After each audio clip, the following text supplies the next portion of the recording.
Hello everyone. I just wanted to take a second and kind of walk you through the 6 questions I asked on the instructor guidance this week about the complexity of meaning, right? So that I really would hope you would try to answer yourself before you watch this video.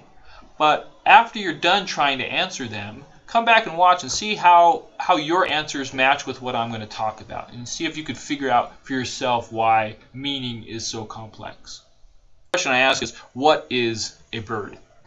Now, to answer this question truthfully, we might come up with a number of different properties of what things are when we say birds. So some of these might include things like it has wings, it can fly, it must be an animal, and then we might list some of the types of birds that we know, like sparrows and penguins.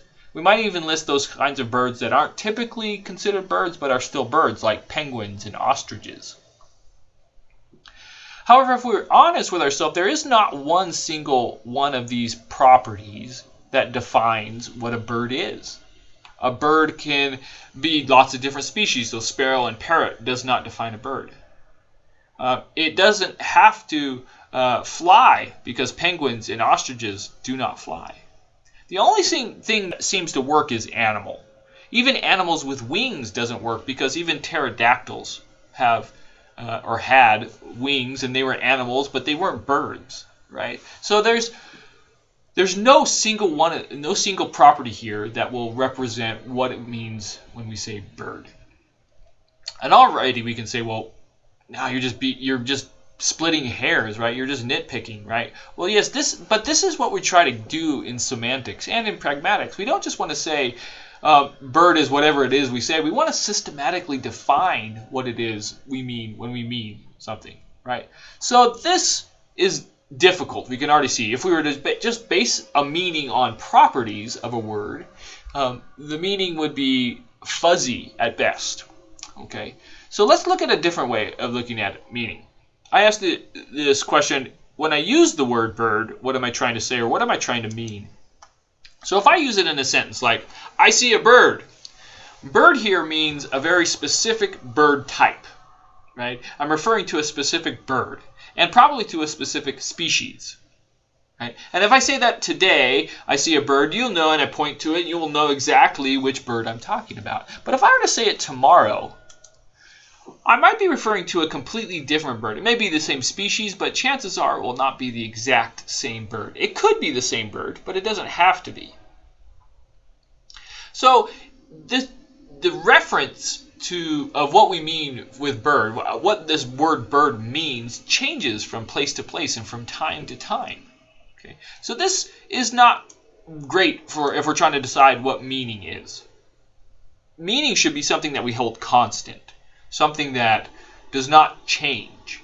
But we've already said there isn't a single property that defines birdiness, and there is a possibility that whatever it is that it means, it can change. Whatever it refers to, it changes from place to place and from time to time. This leads us to another question.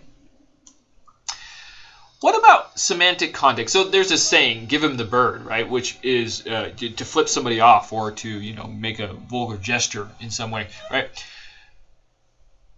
The word bird here has little to do with the animal that we were just talking about in the other examples of meaning.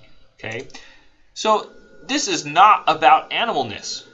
But when we say give him the bird, it's within a specific context where it suddenly means not a bird and not an animal, and it doesn't even mean anything alive or anything that flies or anything that wings. With wings, it means something completely different. However, if I say this sentence, give him the bird, and I'm perhaps in an animal hospital or at a zoo or somewhere else where animals are very prominent in the cultural situation, the social situation, it might still mean an animal. Okay, so depending on the context, the linguistic and social context of an utterance, it can mean one thing or another. So again, we can see the problems with meaning. We have no one property to define the meaning of any single word. The meaning changes from time to time and from place to place. And even within social situations and linguistic contexts, the meaning can possibly change. This is not great, because if we're trying to pin down meaning, it's going to be really hard. So one of the questions we ask in semantics is, how does all that information get in our mind? How do we store what it means for bird to mean and all its context and its reference and its relationships and when it can be used in social situations and on and on and on? How does that all get stored in our mind? And when we need to use this word, how do we access all that information correctly without getting confused and knowing what the meaning of a specific utterance is?